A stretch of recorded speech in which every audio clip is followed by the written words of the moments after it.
Hello guys. So last video में हम लोगों ने बात करी थी मॉड्यूलेशन के बारे में और उसके कुछ टाइप्स के बारे में बात करी थी।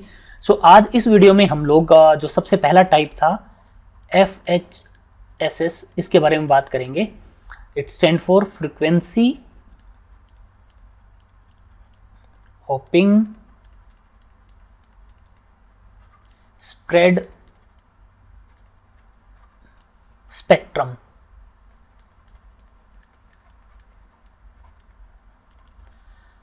सो गाइज, FHSS को स्टार्ट करने से पहले ना जो दो मशीन्स के बीच में हमारा कम्युनिकेशन होता है ना, उसके बीच में हमें कुछ इश्यूज फेस करने को मिलता है, कुछ प्रॉब्लम्स आती हैं हमें। पहले उनके बारे में बात कर लेते हैं।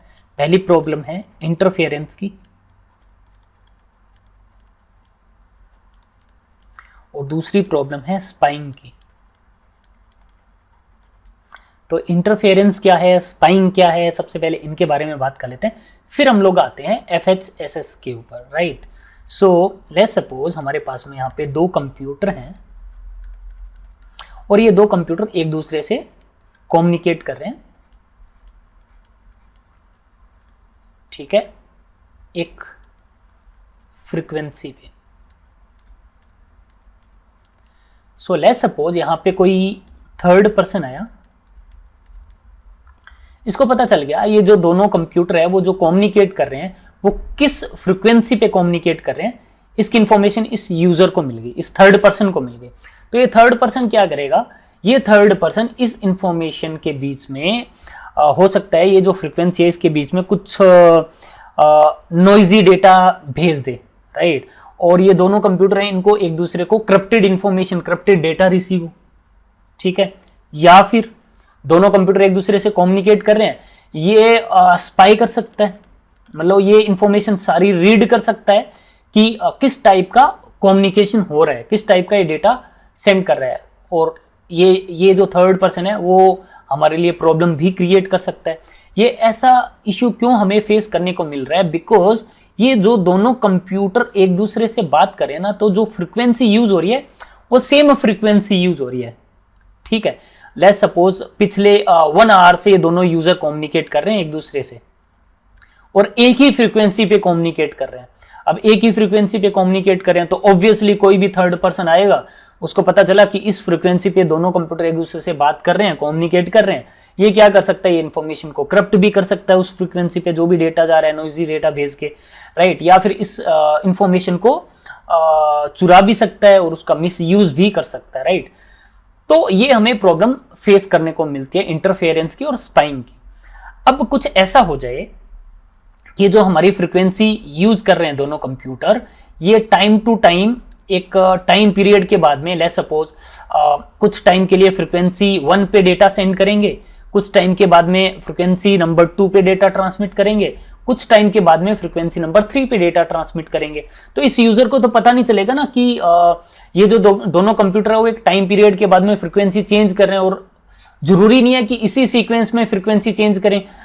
हो सकता है नेक्स्ट फ्रीक्वेंसी नंबर 5 को यूज कर ले, हो सकता है नेक्स्ट फ्रीक्वेंसी नंबर 4 को यूज कर ले, इस पैटर्न में फ्रीक्वेंसी यूज करे ये, ठीक है। तो इस यूजर को ये पैटर्न का पता नहीं होगा, इस थर्ड पर्सन को इस पैटर्न का पता नहीं होगा कि फ्रीक्वेंसी जो है वो चेंज हो रही है और किस पैटर्न में चेंज हो रही है। तो ये जो थर्ड पर्सन है ये हमारी इंफॉर्मेशन को इंफॉर्मेशन को चुरा नहीं पाएगा, राइट। हमारे यहाँ पे इंटरफेरेंस नहीं कर पाएगा कम्युनिकेशन के बीच में। आई होप ये चीज क्लियर हो गई होगी। तो इसको हम लोग समझ लेते हैं एक्चुअली ये कैसे काम करता है, FHSS, राइट। ये FHSS ही है जो हमारी यहाँ पे कम्युनिकेशन में ये फ्रीक्वेंसी जो है वो चेंज करता है। तो कैसे चेंज होती है, कैसे काम करता है, उसके बारे में डिस्कस कर लेते हैं हम लोग। तो FHSS में क्या होता है, एक होपिंग सीक्वेंस होता है, एक होपिंग सीक्वेंस रहता है फ्रीक्वेंसी का, ठीक है। लेट्स सपोज हमारे पास में एक फ्रीक्वेंसी है F1, एक फ्रीक्वेंसी है F2, एक हो गई F3, F4, F5 एंड एक हो गई F6। ये कुछ हमारे पास में फ्रीक्वेंसी है।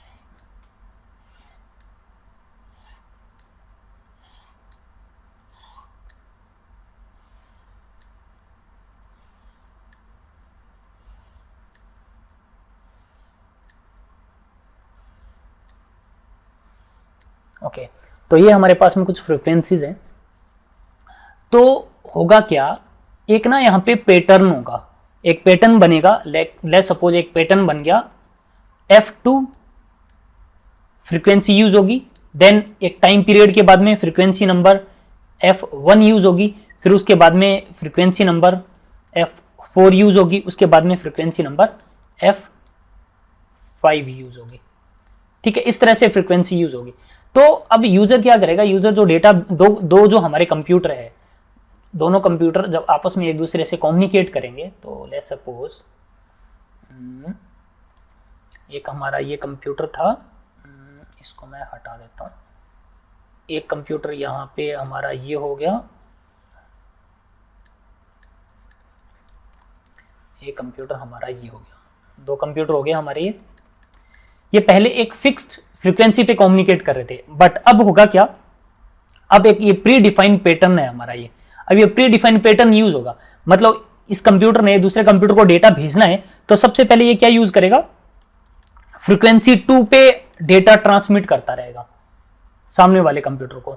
जैसे इसका टाइम पीरियड खत्म होगा, वो उसके बाद में मूव कर जाएगा, फ्रीक्वेंसी नंबर 1 पे डेटा ट्रांसमिट करना स्टार्ट कर लेगा। ठीक है, जैसे ही इसका टाइम पीरियड कंप्लीट होगा, कुछ टाइम के लिए फ्रीक्वेंसी नंबर 1 पे भेजेगा, देन उसके बाद में फ्रीक्वेंसी नंबर 4 पे भेजना स्टार्ट कर देगा, फिर उसके बाद में फ्रीक्वेंसी नंबर 5 पे भेजना स्टार्ट कर देगा, फिर उसके बाद में फिर से फ्रीक्वेंसी नंबर 1 पे भेजना स्टार्ट कर देगा। ठीक है, देन इसके बाद में फ्रीक्वेंसी नंबर 2 पे डेटा भेजना स्टार्ट कर देगा।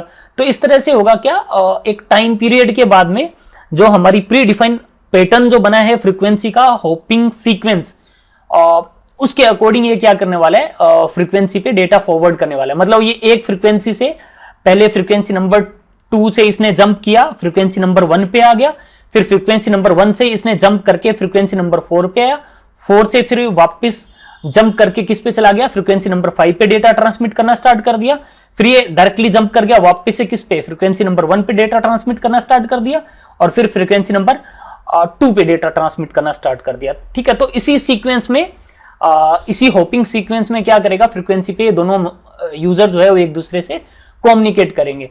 अब यहाँ पे अगर कोई बीच में आपका वो आता है, आई मीन एक थर्ड पर्सन था, अब इस थर्ड पर्सन को कुछ मालूम नहीं है कि यहाँ पे कौन सी फ्रीक्वेंसी पे ये डेटा कम्युनिकेशन हो रहा है, बिकॉज ये बार बार दोनों मशीन क्या कर रही है, एक टाइम पीरियड के बाद में, एक फिक्स टाइम पीरियड के बाद में पैटर्न अपना जो है उसके अकॉर्डिंग फ्रीक्वेंसी चेंज कर रहा है। ठीक है, और ये जो होपिंग सीक्वेंस होगा वो इस यूजर को भी पता होगा, इस यूजर को भी पता होगा, बट इस थर्ड पर्सन को इस होपिंग सीक्वेंस का नहीं पता होगा। तो ऑब्वियसली ना ही यहाँ पे ये यूजर हमारा इंटरफेरेंस कर पाएगा यहाँ पे, और ना ही यहाँ पे हमारी इंफॉर्मेशन को चुरा पाएगा। आई होप ये चीज आपको समझ में आ गई होगी, FHSS क्या है। ठीक है।